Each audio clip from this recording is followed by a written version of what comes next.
Discovery of the Forgotten. The human exploration vessel New Dawn drifted silently through the void, its hull reflecting the pale light of distant stars. Captain Elena Rodriguez stood on the bridge, her weathered hands clasped behind her back as she studied the star charts displayed on the main screen. At 42, she had spent half her life exploring the unknown reaches of space, but something about this sector felt different. "Captain, we're picking up unusual energy signatures from the third planet in this system," reported Lieutenant Sarah Kim from her sensor station. "It's faint, but definitely artificial." Elena moved closer to examine the readings. The planet appeared unremarkable at first glance, a green and blue world orbiting a dying orange star. But the energy patterns were unlike anything in their databases. Any signs of advanced civilization?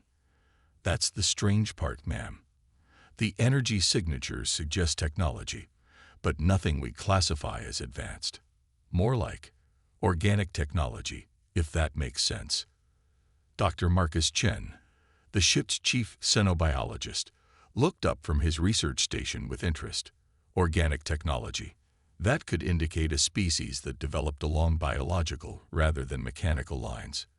"We should investigate." Elena nodded. "Set course for the planet." Standard first contact protocols. She had learned long ago to approach unknown worlds with equal measures of caution and curiosity. Humanity had made both friends and enemies among the stars, and first impressions often determined which category a new species would fall into. As the New Dawn entered orbit around the planet designated Solus Prime in their charts, the crew gathered more detailed scans. The world was beautiful, covered in vast forests and crystalline cities that seemed to grow from the landscape itself rather than being built upon it. But something was wrong with the readings. "Captain," Dr. Chen called out, his voice tight with concern. "I'm detecting massive solar instability in the system's star. If my calculations are correct, this star will begin producing dangerous solar flares within the next 6 months. Any civilization on that planet will face extinction." Elena felt a chill run down her spine. "Are you certain?" "The stellar decay patterns are unmistakable. This star is in its final death throes. The solar flares will strip away the planet's protective atmosphere and sterilize the surface." Lieutenant Kim interrupted their conversation. "Captain, I'm receiving a transmission from the planet's surface. It's on multiple frequencies, broadcast in 17 different languages." "Put it through," Elena ordered. The bridge filled with a harmonious, almost musical voice that seemed to carry the weight of desperate hope. "To any who might hear this message, we are the Kythera of Solus Prime. We have sent this plea across the galaxy for many cycles, hoping someone might answer. Our star grows angry, and our world faces the final darkness. We seek only safe passage to a new home for our people. We ask not for charity, but offer our knowledge and friendship in return for salvation." The transmission continued with details about their population, approximately 2 million beings, and their peaceful nature. They had been broadcasting this message for over 20 years, reaching out to every known spacefaring civilization in their sector of the galaxy. Dr. Chen was already accessing the galactic communication archives. His face grew grim as he read. "Captain, they've contacted everyone. The Zentari Empire, the Voss Collective, the Hadari Trade Federation, even the smaller independent systems. Every single one has either ignored their pleas or explicitly refused to help." "Why would they refuse?" Elena asked, though she suspected she already knew the answer. According to these records, the Kythera are classified as a low-priority species by most galactic powers. They have no advanced weapons, no valuable resources, and no strategic importance. They're plant-like beings who practice extreme pacifism and focus on agriculture and healing arts. Elena stared at the beautiful world spinning below them. 2 million innocent lives, condemned to die simply because they weren't deemed valuable enough to save. "Prepare a shuttle. I want to meet these Kythera personally." 2 hours later, Elena and her team descended through Solus Prime's atmosphere. The shuttle touched down in a clearing surrounded by what appeared to be living buildings. The structures were organic, grown rather than constructed, with walls that pulsed gently and roofs that filtered sunlight like leaves. As they disembarked, the humans were greeted by beings unlike any they had encountered before. The Kythera stood roughly 8 feet tall, with bark-like skin in shades of deep green and brown. Their faces were surprisingly expressive, with large, luminous eyes that held ancient wisdom. They moved with fluid grace, and Alina noticed that flowers bloomed in their footsteps. "Welcome, beings of the distant stars," said the apparent leader, a majestic figure whose bark showed the silver streaks of great age. "I am Fessa, elder of the Grove Council. We had given up hope that anyone would come." Alina stepped forward, removing her helmet to show respect. "I am Captain Alina Rodriguez of the United Earth Space Command vessel New Dawn. We received your message." Fessa's eyes widened with something Alina recognized as wonder. "Earth Command, you are the young species we have heard whispers of, the ones who stand against the darkness between the stars." "We try to do what's right," Alina replied simply. "Tell me about your situation." As they walked through the living city, Fessa explained the Kythera's plight. Their star had been slowly dying for generations, but the final collapse was accelerating. They had reached out to every major civilization, offering their knowledge of biological sciences, their skill in growing food in impossible conditions, and their unique healing abilities. "The Zentari told us we were evolutionary dead ends," Fessa said sadly. "The Voss said we had nothing of value to trade. The Hadari claimed it would be too expensive to relocate so many beings. One by one, every door closed." Dr. Chen was taking readings with his instruments, his excitement barely contained. "Captain, their biotechnology is incredible. These buildings are alive, filtering air and water, generating their own power from photosynthesis. And look at this." He pointed to a garden where Kythera tended plants that seemed to glow with inner light. "Those plants could revolutionize agriculture across the galaxy. They're producing food in soil that should be barren." Alina nodded, but her attention was focused on the bigger picture. "Fessa, how many ships would we need to evacuate your people?" The elder Kythera's eyes filled with what might have been tears, though they looked more like morning dew. "You would truly consider helping us. But what could we offer in return? We have no weapons, no rare minerals, no strategic advantage. You have knowledge, culture, and most importantly, you have the right to live," Alina said firmly. "That's enough for us." Their conversation was interrupted by the arrival of another ship, its angular design unmistakably Zentari. The vessel landed nearby, and Alina watched as Commander Jorik emerged. The Zentari were tall, reptilian beings known for their military might and cold pragmatism. Jorik's scales were a dark blue-black, marking him as high-ranking military. "Captain Rodriguez," Jorik said, his translator rendering his hissing speech into clipped, formal words. "You will cease this interaction immediately and withdraw from this system." Alina faced the alien commander without flinching. "This is an independent system, Commander. Earth has every right to be here. These creatures have already been evaluated and found wanting by the Galactic Council. Your interference violates established protocols." "What protocols?" Alina demanded. "The ones that say some lives matter less than others." Jorik's cold eyes narrowed. "The protocols that maintain order and stability. These beings serve no purpose in the galactic community. They are a drain on resources, offering nothing of value." Fessa stepped forward, her voice remaining gentle despite the tension. "Commander Jorik, we have offered to share our knowledge freely. Our healing arts could benefit your people. Our agricultural techniques could feed worlds." "Primitive biological manipulation," Jorik dismissed. "We have no need for such things." Alina felt her anger rising, but kept her voice level. "You're condemning 2 million innocent beings to death because they don't fit your definition of useful. We are maintaining the natural order. The weak perish, the strong survive. This is the way of the universe." "No," Alina said, stepping closer to the towering alien. "This is the way of cowards who are too lazy to help those in need." Jorik's hand moved to his sidearm, but Alina didn't back down. Behind her, she heard Dr. Chen quietly activating his communicator to contact the new dawn. Your species is young and naive, human, Jorik hissed. You understand nothing of galactic politics. If you interfere here, you will face consequences. Let me explain something about humans, Alina replied, her voice carrying the weight of steel. We don't abandon people just because it's inconvenient to help them. We don't write off entire civilizations because they're different from us. And we sure as hell don't back down from bullies. She turned to Thessa, ignoring the Zentari commander's visible fury. Elder Thessa, if your people are willing, Earth offers you sanctuary. We have a colony world called New Terra that could accommodate your population. It's not much, but it's safe, and it's yours if you want it. Thessa's composure finally broke, and she knelt before Alina, placing one massive hand gently on the human captain's shoulder. Captain Rodriguez, you have given us something we had lost. Hope. Yes, we accept your offer. Jorik snarled, his translator crackling with the intensity of his anger.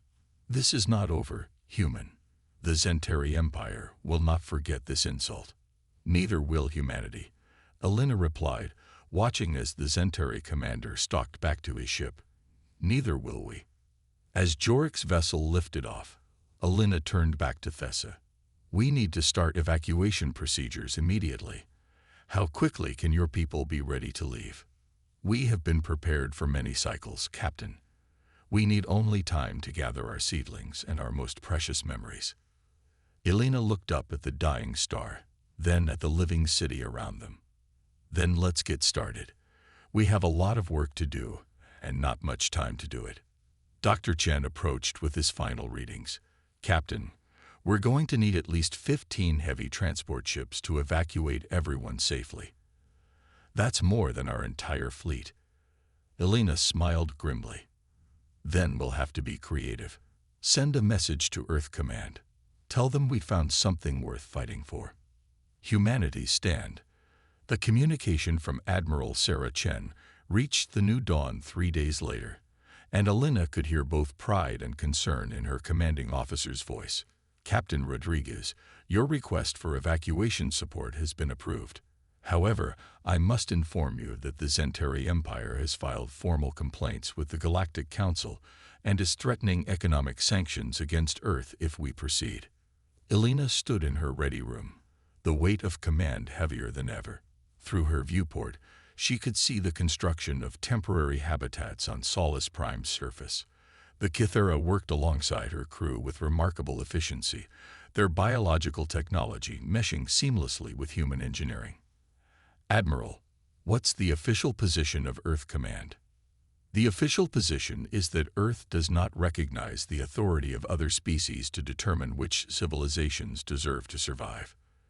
The unofficial position is that every government official I've spoken to is terrified of starting a war over beings most of the galaxy considers worthless. Alina nodded grimly. She had expected as much. And the evacuation fleet? 15 ships are en route, including the heavy cruiser Defiance under Captain Martinez. ETA is 8 days. Alina, are you absolutely certain about this? The Zentari have significant military superiority, and they're not known for making empty threats. Admiral, I've spent 3 days working alongside the Kythera. They're not just innocent victims waiting to die. These beings have knowledge and abilities that could benefit every world in human space. More importantly, they're good people who deserve a chance to live. I trust your judgment, Captain. Just be careful. The political situation is becoming more complex by the hour. After ending the transmission, Alina made her way to the planet's surface. The joint human-Kythera work camps had become a fascinating blend of technologies. Kythera biological constructs provided power and life support, while human machinery handled heavy lifting and transportation. What amazed Alina most was how quickly the two species had learned to work together. She found Dr. Chen in what the Kythera called a knowledge grove, a living library where information was stored in specially modified trees. He was deep in conversation with Thessa and several other Kythera scientists. "Captain, you need to see this," Chen said, his excitement barely contained. "The Kithara don't just grow food. They've developed techniques for terraforming that could transform barren worlds into gardens. And their medical knowledge, it's incredible.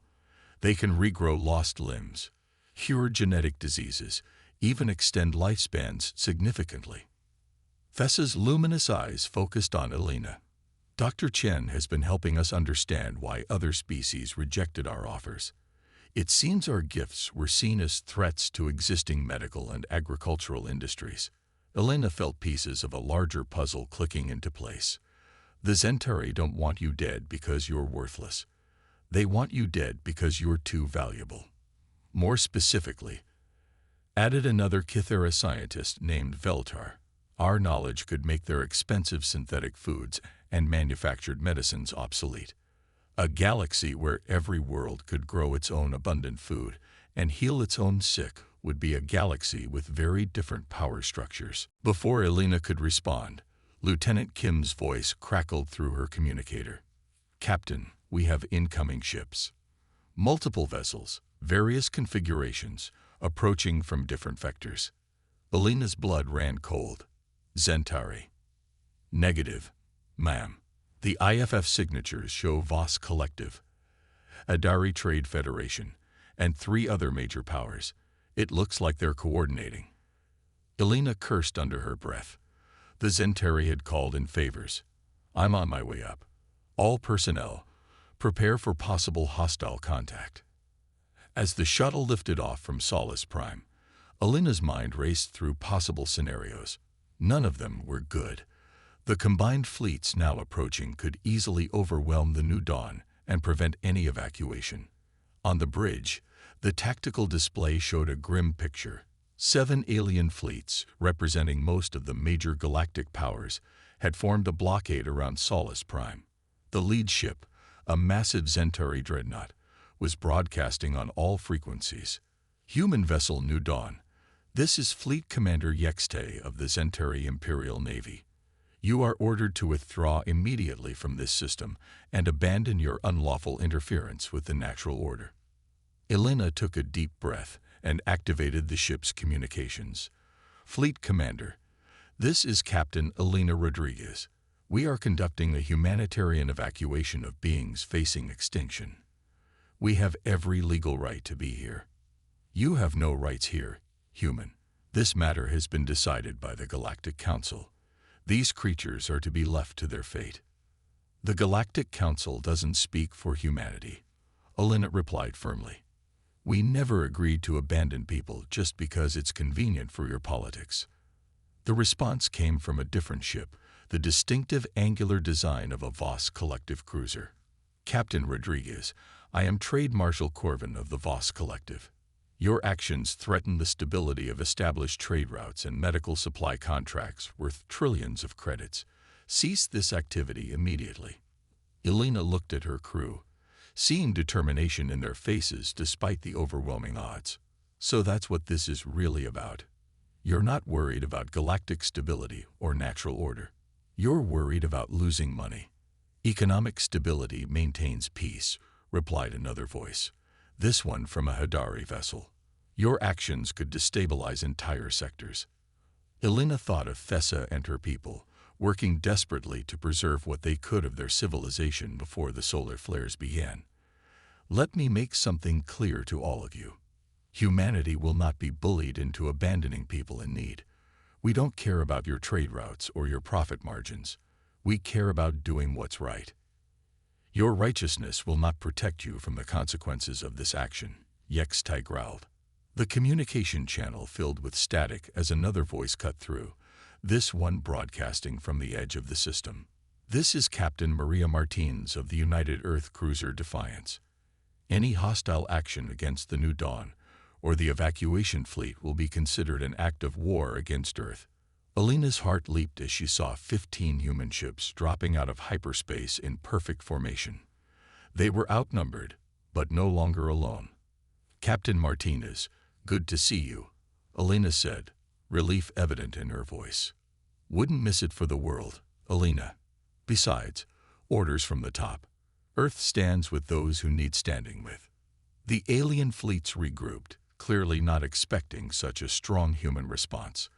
Elena used the pause to address them all on an open channel. Representatives of the galaxy's great civilizations, you've made your position clear. You believe the Kythera should die because helping them might inconvenience you. We disagree. Humanity chooses to stand with those who have no one else to stand with them. She paused, looking at the tactical display showing the beautiful world below. But I want you all to understand something. The Kythera aren't just victims we're saving out of charity. They're brilliant scientists and philosophers with knowledge that could benefit everyone. You're not just condemning them to death. You're condemning yourselves to ignorance. Dr. Chen had returned to the bridge and was monitoring communications from the surface. Captain, Thessa is asking to speak to the alien fleets directly. Elena nodded. Patch her through. Thessa's gentle voice filled the communication channels, reaching every ship in the system. Great ones of the stars, I am Thessa of the Kythera.